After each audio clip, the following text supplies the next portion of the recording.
Hello everyone, myself Dr. Prashna Samadar.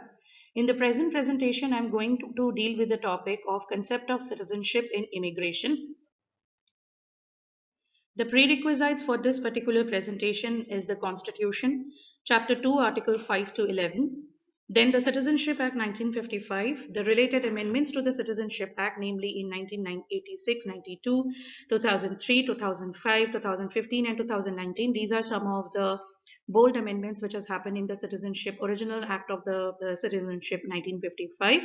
Then the Immigrants Expulsion from Assam Act 1950, because that also deals with certain part of the Citizenship Act and the concept of citizenship which is being practiced in India, and also Assam Accord 1985. The very objectives for with which this presentation has been prepared is to understand the basic concept of citizenship, to understand the related theories of citizenship, to understand the relationship of citizenship with immigration, and to contextualize the importance of citizenship in the present days or in the present times. The topics which have been broadly covered in this presentation are the definition of citizenship, components of citizenship, theories of citizenship, and relationship of citizenship with immigration.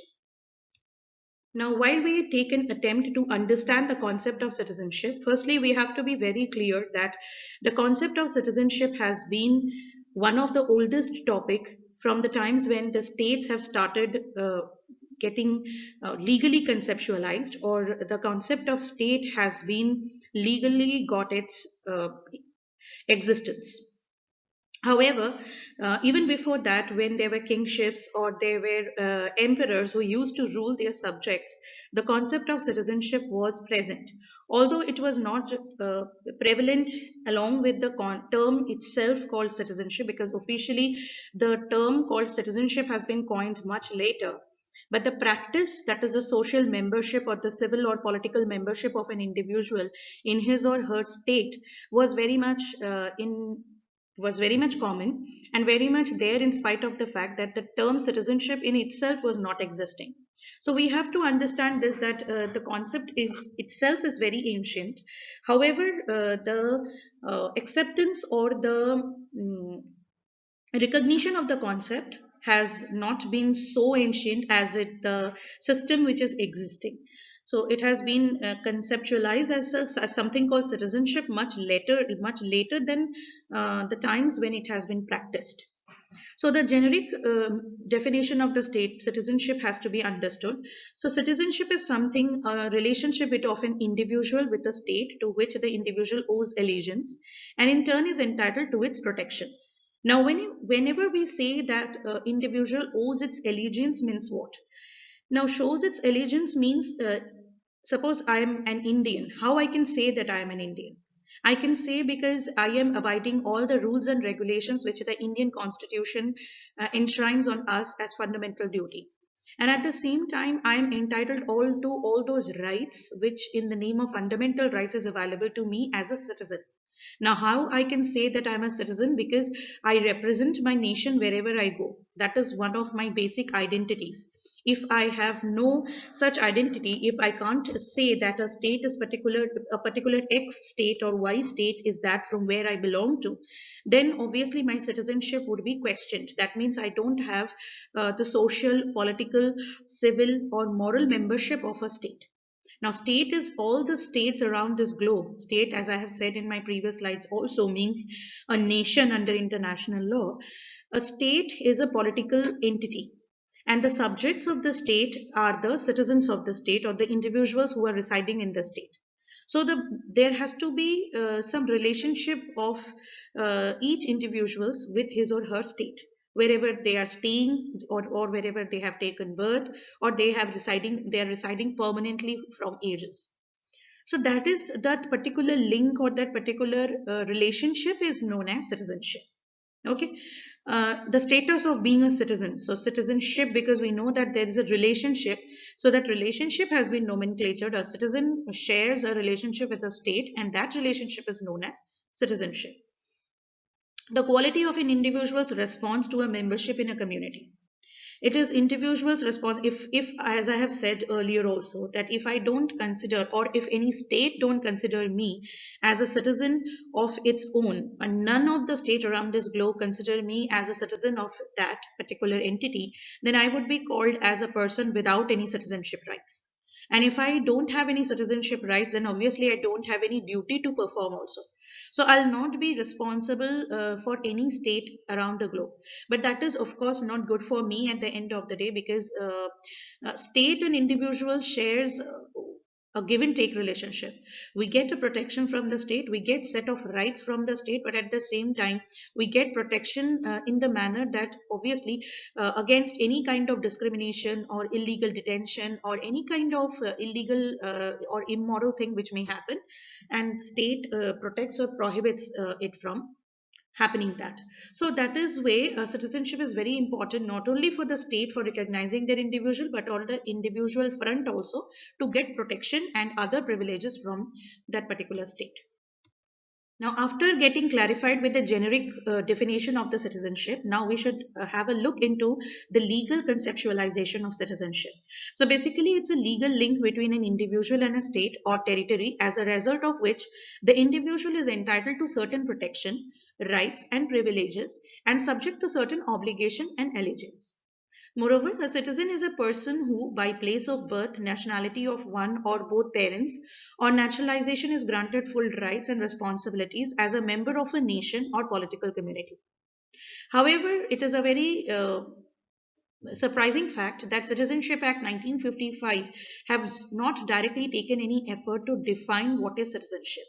They have laid down the criteria by which a person can acquire citizenship, or by the ways in which a person can be recognized as a citizen of India.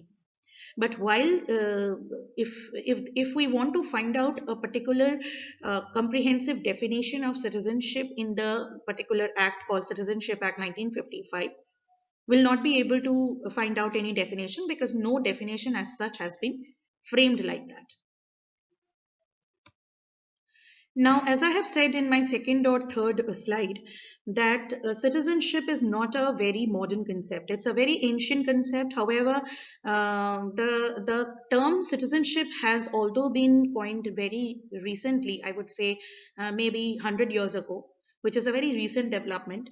But the concept in itself was in existence from a long time, from the time when civilized civilizations like Romans and Athens uh, and all these European culture was getting developed. Citizenship was very much there. And in Indian context, in Indian subcontext also, Asian subcontext also, when the kingship used to happen, when emperors used to rule their state, citizenship was still there, because individuals were responsible to their own king. They were subjected to their own king. They were questionable. They can be questioned by their own king, and they were has to be accountable to them. So this nature of accountability or relationship of accountability of an individual with his or her state was is not a very new concept. However, the term itself is comparatively new. So there are many theories which the thinkers have developed, or you can say they have tried to find out, or they have tried to draft these theories, while taking into consideration the ways in which, the variety of ways in which the concept of citizenship has been interpreted. So that is how we can see now in the present context, after coming into millennium and then even passing 20 years in the millennium, in the present times 2020, we can see that there can be two broad categorizations under which the theories may be divided. So these categorizations are namely traditional theories and modern theories. Now the traditional theory have again various theories. Some of the now the you can't actually say that these are the only theories which exist, because the array of theory is very wide. But those theories which I have found very, very important to be discussed, I have tried to include those theories in my slide. So the first theory goes like liberal concept of citizenship. Now, what is meant by liberal concept of citizenship is that citizenship something, is there some documentation which is required to prove that a particular individual is a member of a state? or it is sufficient that I have taken birth in some state and that actually gives me the right to say that I belong to this state. So the liberal theory of concept of citizenship says that as and when you take birth in a place. Of course, the time when you are taking birth, you are just a baby. You're innocent enough to understand. You're obviously not enough mature to understand what is meant by citizenship. So obviously, you will once you grow gradually, you will show allegiance to the vicinity you are growing to, and gradually when you become a man or you become a matured homo sapien, you gain age. Obviously your allegiance will be much inclined towards that place where you have taken birth, you have spent so many years, your parents are there, your family is there. So it is enough, it was a sufficient evidence to say that I have taken birth in this place, and by the virtue of taking birth in that place, a person automatically earns the citizenship of that place. This is a traditional theory because this theory dates back to those times when kingship was in practice, because there was no such kind of proof like voter ID card or Aadhaar card, although Aadhaar is not a proof of citizenship rights, but still it shows the membership of a particular state in some way or the other. So there were no such documentation. So back those days it was considered that if you were taking birth in this particular place, in a particular place, and your family down the ages is residing in the same place, by the virtue of taking birth in that place ab initio, or I mean automatically you gains the citizenship of that place, and that is what is meant by liberal concept of citizenship. Now literal concept of citizenship means if you have a particular proof, you need to have a particular proof to prove that I am a citizen of that place. The proof may be something, some official documentation, some order which we have received from the state, or some notification in the gazette which says that I as an X individual is the citizen of the state. There has to be some proof which is tangible, which can be seen, which is visible, so that relationship can be showed to anyone, like this is my candidature of this particular state or this particular place. So that is meant by literal concept of citizenship, and uh, unfortunately, this is the concept of citizenship which is being practiced in lion's share of the maximum of the states around the globe presently. And the third concept which I have found is very important to understand is relative concept of citizenship. Now, what is relative concept of? It's a combination of liberal and literal concept of citizenship. It says that it is because human rights itself, the Magna Carta of Human Rights, that is UDHR, Universal Declaration of Human Rights, truly negates the fact that if you don't have any proof, that means if you are an official stateless person, you don't have a citizenship, but by the virtue of the fact that you are an individual, you have taken birth, some of the other state where you are staying, even where you have taken refuge, must show some degree of allegiance towards you, must show some degree of protectiveness towards you. That is what international law says. International law really looks up with very high eyes to those people or to those states who give protection to these kind of vulnerable groups. So that should be, again, that is very much important to understand that citizenship, literal practice of citizenship arises various kind of bottlenecks for those people who have questionable citizenship or who have questionable membership with any state with this globe. So that is what is relative concept of citizenship. It says that citizenship concept itself must be a amalgamation of literal and liberal theories.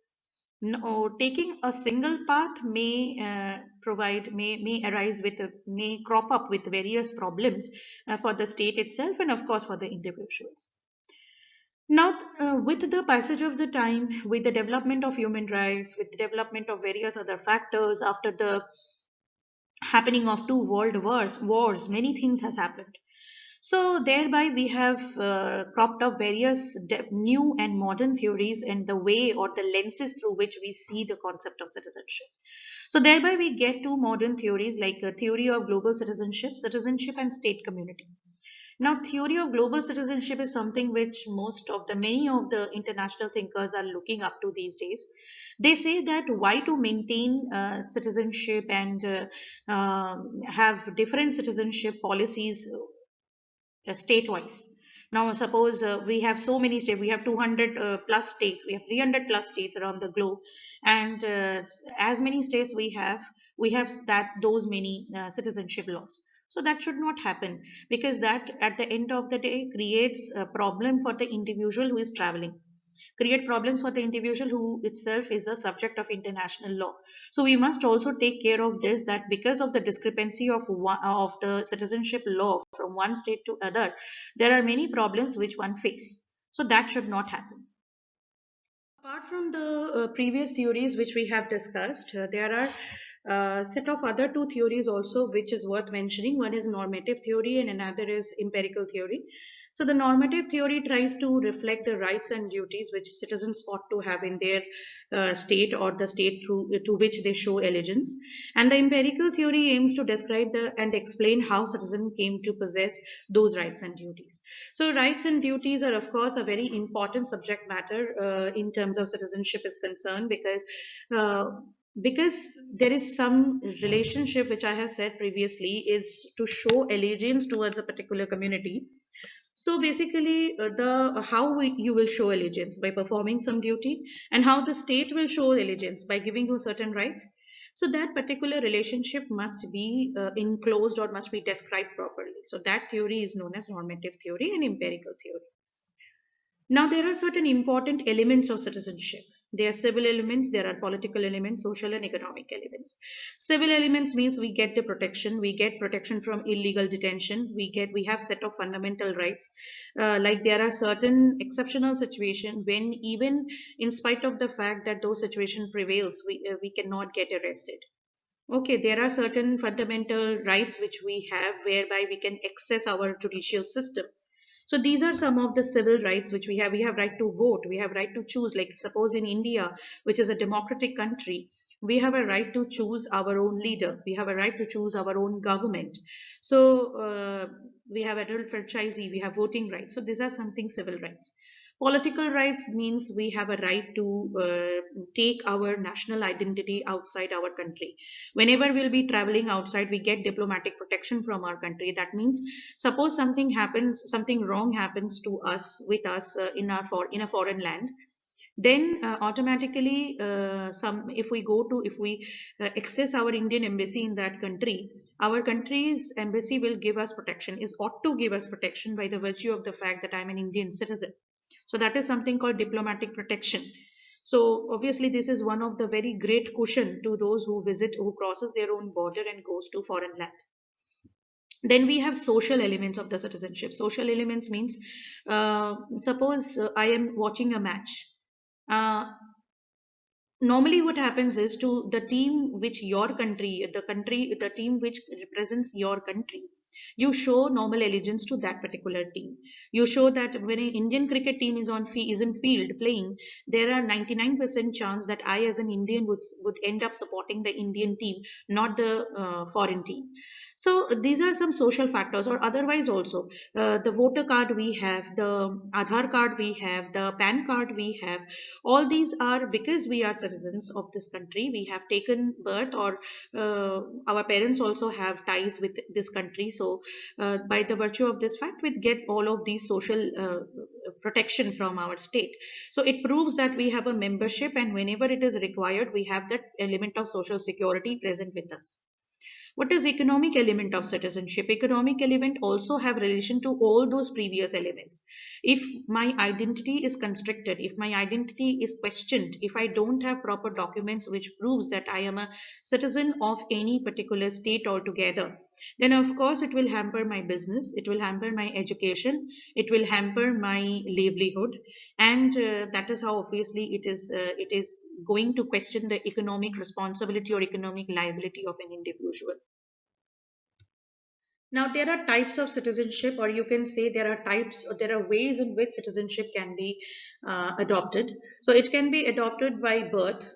At birth, it can be adopted. Okay, so at birth also there are two types by which we can adopt citizenship, or all the states around the world follow these two basic tenets of providing citizenship to those children who take birth in their land. One is jus sanguinis, and another is jus soli. Now, jus sanguinis means by blood. So blood means, like, suppose I have taken in India, like you, India follows citizenship at birth through jus sanguinis. That means if my parents are Indian, I can prove that they have also taken birth in India. They have all the documents which proves that they are Indian citizen, and I am born to those parents. Basically, previously, before amendments, when originally Citizenship Act was drafted, it was just father's identity which used to take into cognizance. But now it is either of the parents, and either of the parents have to be an Indian citizen, and the other can should not be an illegal immigrant as per Citizenship Act of India. So the present system is this. So basically, jus sanguinis means at birth it is being checked that whether the parents to whom you are birth are, or who have taken who, from whom you have taken birth, are also the citizens of that country or not. If they are the citizens of that country, then you very easily get the citizenship of that country through jus sanguinis. And jus soli means through soil. Just because of the fact that you have taken birth in that particular state, you will get the citizenship status of that state. So US, until recently in 2019, US has done some, has made some entries in the absolute clause of jus soli. Until 2019, they have an absolute clause of jus soli. That means, by the virtue of the factor that somebody takes birth in the land of USA, will become a US citizen, will become a green card holder. But in 2019, there has been some provisions which has been made included, and now the absolute enjoyment of jus soli is no more there in US also. But the principle says that by the virtue of the fact that you have taken birth in that soil, you will be considered as a citizen of that particular state.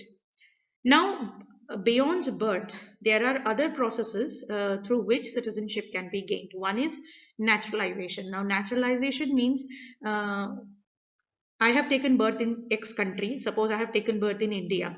Now, after becoming a major, um, I decide that I don't want to reside anymore in India. And not only I don't want to reside, I don't want to continue with my Indian citizenship. So I want to get the citizenship of some Y or Z country. So there are some official compliances, there are some requirements, there are some uh, adherences which we need to take care of. So those compliances, those requirements, or those procedures are meant by naturalization of citizenship. That means that citizenship which I am taking officially through my own will and wish. There are other ways of acquiring citizenship is also there. Particularly in India, there are two ways through which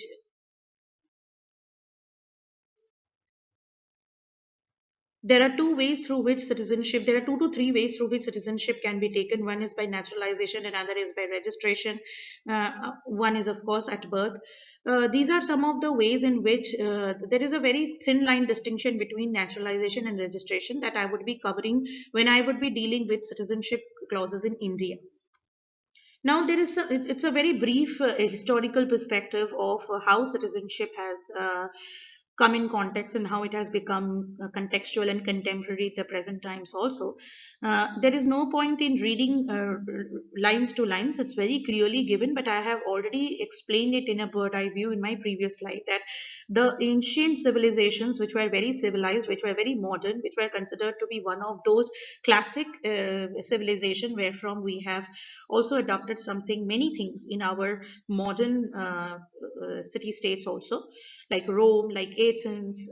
These are some of the places where from we have taken so much in our modern concept also. So there were in these kind of city states or communities, there were something called citizenship was present, but of course by not by this name.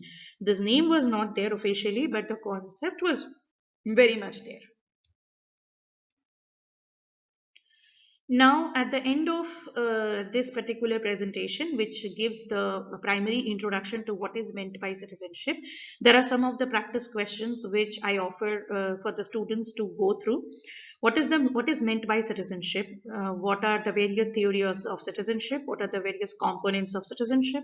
And how citizenship is important for an individual? So these are some of the questions which we can get into, which we can introspect also.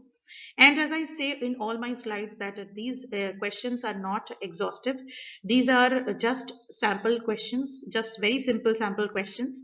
Questions have no limitations. So these are some of the example questions which one can introspect while going through this entire slide. Thank you so much. Hope to see you in our next presentation again. Thank you so much.